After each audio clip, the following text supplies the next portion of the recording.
In 2012, I ran the New York City Marathon. I ran it in 5 hours and 7 minutes. But that's the end of the story. The preface of the story is, my brother-in-law passed away in 2008. He had lung cancer. It was rather quick. It was like within 3 months, he went from diagnosis to death. He was a big athlete in my area. Loved softball, baseball, hockey, all types of sports. And one day he came home and he said, listen, I need somebody to come play softball with me. You know, we're short guys and they won't let us play. So I'm like, sure, I'll come, but I don't know how to play softball. He goes, can you swing it back? I'm like, well, I went to the batting cage when I was younger. Obviously, everybody played ball and went to basketball. So I went down into the game. I got myself at bat. First shot out, I hit a home run. I was actually going to bat, it turns out. That's the long story. I wanted to do something to memorialize my brother-in-law. He wasn't only my brother-in-law, he was also my friend, he was my teammate. I respected him a lot, and I also thanked him for getting me into sports. So I came across this article one day for the American Cancer Society that they were looking for people to run the marathon and to join this team called Team Determination. That's athletes that raise money and awareness for the American Cancer Society, utilizing sporting events. So I said, oh, that's cool, a marathon. And I looked down and said, 26.2 miles. How many people here have run the New York City Marathon? Anybody? Anyone? No one? I don't know. So 26.2 miles at 300 plus pounds. I was 300 plus pounds at the time. Sounded great, so I jumped right into it. Now I had to figure out, a way to get from where I was to where I actually went. So what I did was, I kind of brainwashed myself. And I'll get into another situation, but I kind of brainwashed myself. I went out and I told everybody I knew, I'm running the New York City Marathon for my brother-in-law, and I'm going to memorialize his name. We're going to raise a bunch of money. We're going to do bake sales. We're going to do events. We're going to have special people come down and talk, dance-offs, whatever the case is. And I put a little team together to start that. All this time putting a team together, I started raising money. I didn't even run a block yet. So I had 10 months left to train for the marathon and to run the marathon.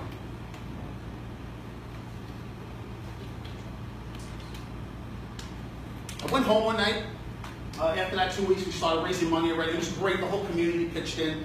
A lot of people knew John. He was a sanitation worker, so between his garage and all the people in the area, they liked him, obviously. He's a good guy.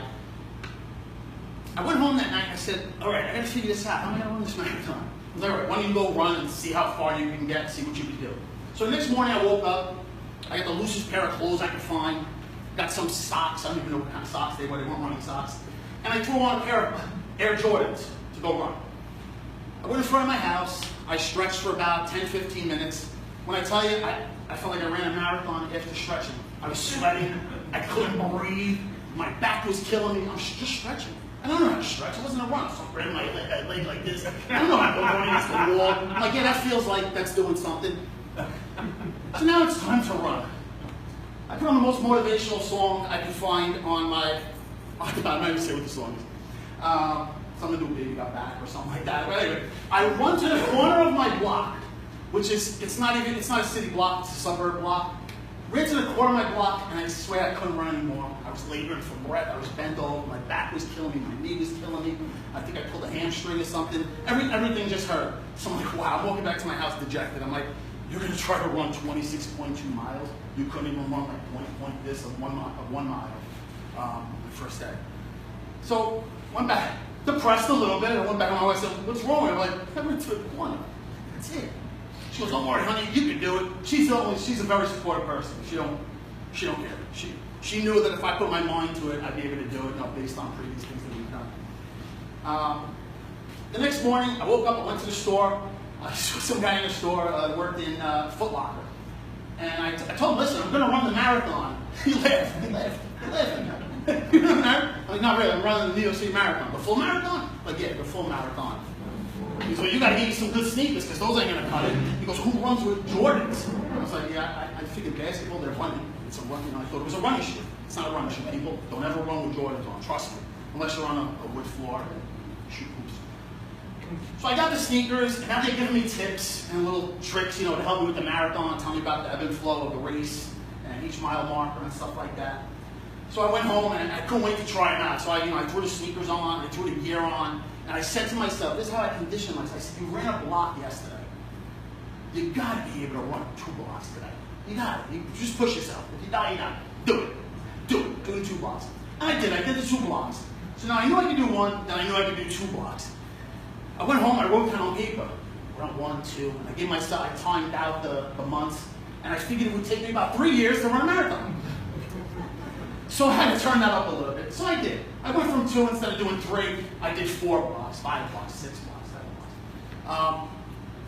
Long story short, I finished the marathon. The weight started dropping off after the first month.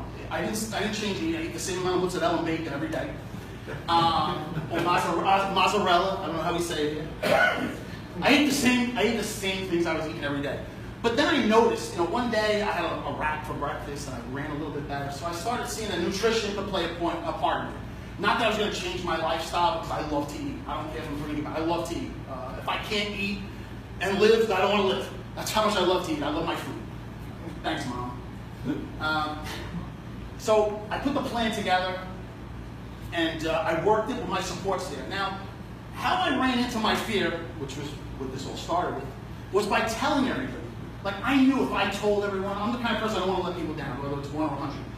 I knew if I told everybody that if I had to crawl across the finish line, take 2 days to run it, that's what I was going to do. At least I ran the marathon, I raised the money, I raised the awareness. That's my problem. Probably a good story if I didn't make it anyway.